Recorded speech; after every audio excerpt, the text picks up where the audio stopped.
దేవునికి స్తోత్రం. యేసుక్రీస్తు ప్రభు కృపా సంఘ ప్రియ సహోదరి సహోదరులకు మన ప్రభు అయిన యేసుక్రీస్తు వారి పరిశుద్ధ నామంలో యూట్యూబ్ ద్వారా వాట్సాప్ ద్వారా దేవుని మాటలు వింటున్న దేవుని బిడ్డలని మీ అందరికీ శుభాభివందనాలు తెలియజేస్తూ ఉన్నాను. దేవుని బిడ్డలు అందరూ బాగున్నారండి. మరి దేవుడు మనకిచ్చిన ఈ చక్కటి తరుణాన్ని బట్టి, దేవుని మహాకృపను బట్టి మరి ఈరోజు 20వ తారీఖు శనివార దినము జూలై నెల 2024 సంవత్సరం దేవుడు మనకిచ్చిన వాక్యము పరిశుద్ధ గ్రంథము నుండి కీర్తనల గ్రంథము 43వ కీర్తన 3వ చరణాన్ని చదువుకుని కొద్ది నిమిషాల వాక్యాన్ని ధ్యానించుకుందాం. నీ వెలుగును నీ సత్యమును బయలుదేరజేయుము, అవి నాకు త్రావ చూపును. అవి నీ పరిశుద్ధ పర్వతమునకును నీ నివాస స్థలములకును నన్ను తోడుకొని వచ్చును. ప్రార్థన. పరిశుద్ధుడా, ప్రేమమైన మా తండ్రి, వాక్యమైన దేవ, మాతో మాట్లాడి మమ్మలను బలపరచుమని యేసుక్రీస్తు వారి నామంలో ప్రార్థించి వాక్యమును ధ్యానించుతున్నాము తండ్రి. ఆమేన్. దేవుని బిడ్డలారా, ఇక్కడ 43వ కీర్తనలో మనం గమనించినట్లయితే కీర్తనాకారుడు తెలియజేస్తున్నటువంటి మాటలు, నీ వెలుగును నీ సత్యమును బయలుదేరజేయము, అవి నాకు త్రోవ చూపును.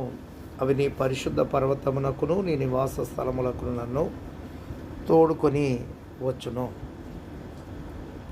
నీ వెలుగు నీ సత్యము వెల్లడవటంతో చీకటంతా వెలుగుమయమవుతుంది, అసత్యాలన్నీ సత్యమవుతాయని చక్కటి మాటలు మనకి కనబడుతూ ఉన్నాయి. అయితే ఇక్కడ మనం గమనించినట్లయితే 43వ కీర్తనలో హిజ్కియాకి మనం సాదృశ్యంగా మనం పోల్చవచ్చు.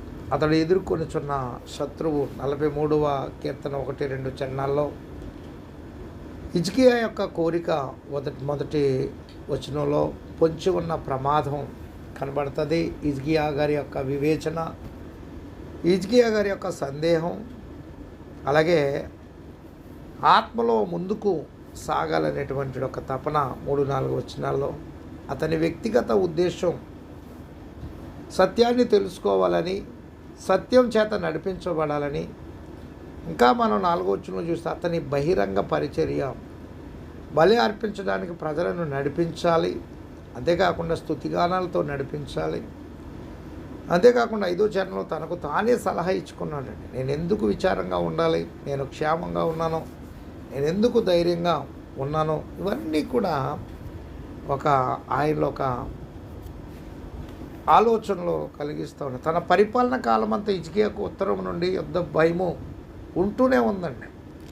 ఈ భయము అతని తండ్రి అయిన ఆహాజు కాలం నుండి కూడా వెంటాడుతూనే ఉంది. ప్రవక్త అయిన యెషయా యొక్క ప్రవచనాలు, హెచ్చరికలు లక్ష్య పెట్టగా యూదా రాజ్యాన్ని అశూరీలకు సామంత రాజ్యంగా మార్చేసేటాడు. సంధి చేయటం ద్వారా శాంతి చర్చల ద్వారా అశూరును ప్రసన్నం చేసుకోవచ్చు అనుకున్నాడు. హిజ్కియా అధికారంలోకి రాగానే దేవుని మీద యొక్క విశ్వాసముతో అశూరు రాజుతో యుద్ధానికి సిద్ధపడ్డాడండి. ముందు రాజులాగా అశూరుతో సంధి చేసుకోలేదండి, కానీ అశూరుతో యుద్ధానికి సిద్ధపడ్డాడు దేవుని మీద విశ్వాసంతో. అతడు ఎదుర్కొన్న శత్రువు 43వ కీర్తన 1-2 చరణాల్లో యూదా అశూరు కలిసి మెలిసి ఉండలేవని హిజ్కియాకు తెలుసు. వేరే కారణాలు ఉన్నా లేకపోయినా మతపరమైన విభేదాల వలన ఇరు దేశాల ప్రజలు శాంతియుతంగా జీవించలేరండి. యూదా తనకు పూర్తిగా లొంగిపోవాలని, అశూరు గవర్నర్ను అంగీకరించాలని, అశూరు విశ్వాసాల పద్ధతులు పాటించాలని వారి యొక్క ఉద్దేశం.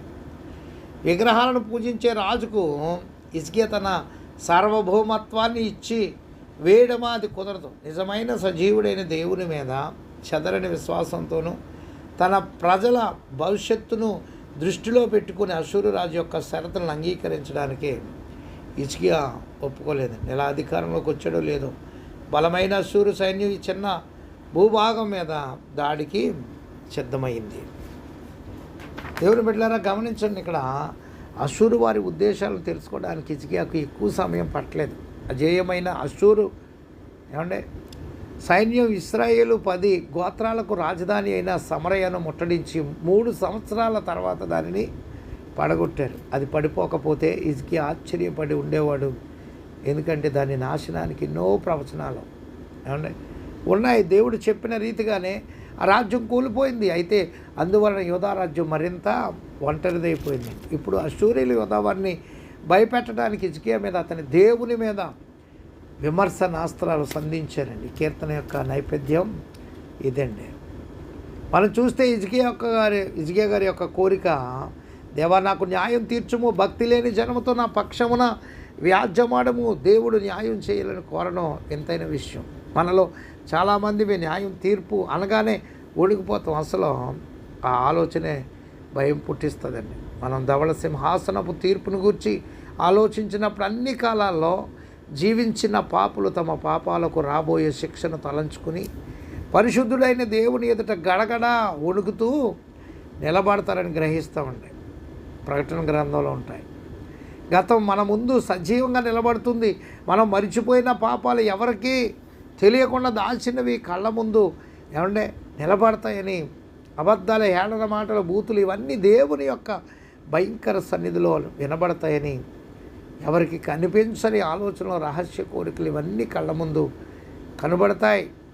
అర్మిగిద్దోను యుద్ధం తర్వాత మిగిలిన జనులకు దేవుడు యెహోషాపాతు లోయలో తీర్పు తీరుస్తాడని మనకు తెలుసు. ఆయన సూటి అయిన కన్ను దృష్టి తన ప్రజలు కాని వారిని గొర్రెల నుండి మేకల నుండి విడదీసినట్లుగా విడదీస్తుందంటండి. క్రీస్తు విరోధి భూమిని ఏలుతున్నప్పుడు తన పక్షంగా నిలిచిన వారెవరో, క్రీస్తు విరోధి పక్షంగా ఉన్నవారెవరో ఆయనకు ఎవరు చెప్పకుండానే తెలుస్తుందని తెలియజేస్తూ ఉన్నారు. దేవుని బిడ్డలు గమనించండి. ఇక్కడ మనం చూస్తే ఇంకా 2వ వచనంలో హిజ్కియా గారి యొక్క వివేచన, నీవు నాకు దుర్గమైన దేవుడవు, శత్రువు ఎన్ని అబద్ధాలు చెప్పినా అతని నిజమైన బలం దేవునిలోనే ఉందండి.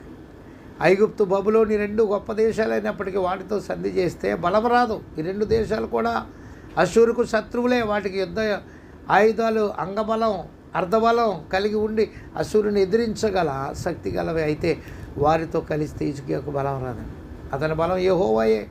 సైన్యపరంగా హిజ్కియా చేయవలసినదంతా చేసినప్పటికీ ప్రయోజనం కనిపించడం లేదు. వివేచన గల హిజ్కియా యుద్ధం చేయవలసి వస్తే శత్రువు నష్టపోయే విధంగా అంతా సిద్ధం చేశాడు. అయినప్పటికీ తన చిన్న దేశాల, తన చిన్న సైన్యం అష్షూరును నిలువరించలేవని అతనికి తెలుసు.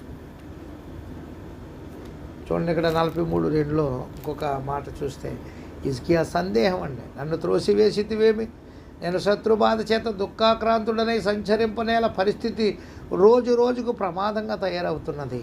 ఒక్కొక్క దేశం అష్షూరుతో సంధి చేస్తూ ఉంటున్నదండి. సంధికి రాకపోతే నాశనం చేయబడతాం.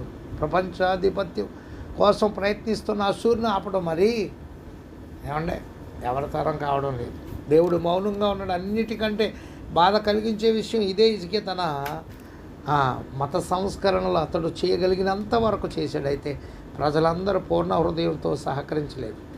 హిజ్కియా స్నేహితుడు గొప్ప సువార్థికుడైన యెషయా రోషం కలిగి ప్రవచిస్తూ ఉన్నాడని ప్రజలు వచ్చి వింటున్నారు, కానీ వారి జీవితాల్లో ఫలమో కనబడటం లేదు.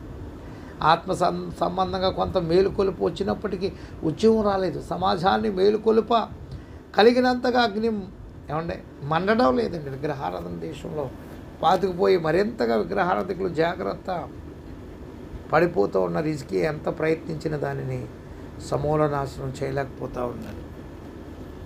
దేవుని బిడ్డలు గమనించండి. ఇంకా తెలియజేస్తున్న మాటలో 3-4 వచనాల్లో ఆత్మలో ముందుకు సాగాలి. దేవుడు తన ప్రజల మధ్య సంచరించాలని హిజ్కియా కోరుతూ ఉన్నాడు. దేవుని ప్రజలు దేవునిలో ముందుకు సాగాలని, అది తనతోనే మొదలవ్వాలని అతని యొక్క గొప్ప ఉద్దేశం.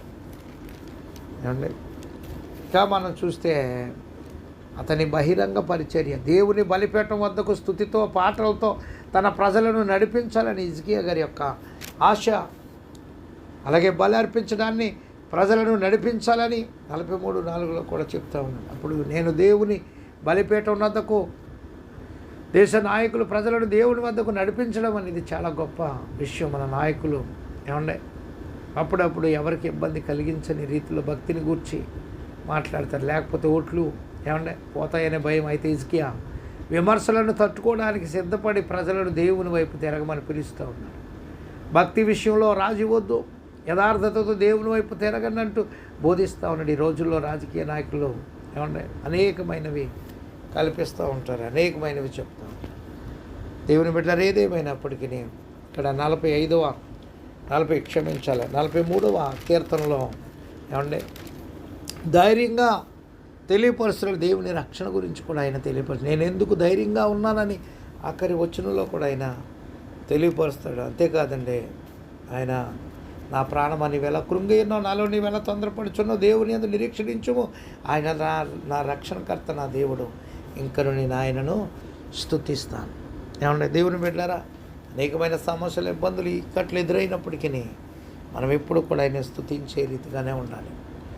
ఏమంటే ఆయన మీద ఆధారపడి ఉండాలని ప్రభునామంలో ఈ మాటలు తెలియపరుస్తూ ముగిస్తాను. దేవుడి కొద్ది మాటలు మన వెనుకడిలో దీవించునుగాక. ఆమేన్. తండ్రి, కుమార, పరిశుద్ధ ఆత్మత్రియక దేవుని దీవెన మన ಎಲ್ಲರಿಗೂ తోడై ఉండి కాపాడునుగాక. ప్రభు పనులు మీ ఆత్మీయ సహోదరుడు pastor Elisha Raju Maskar. God bless you all.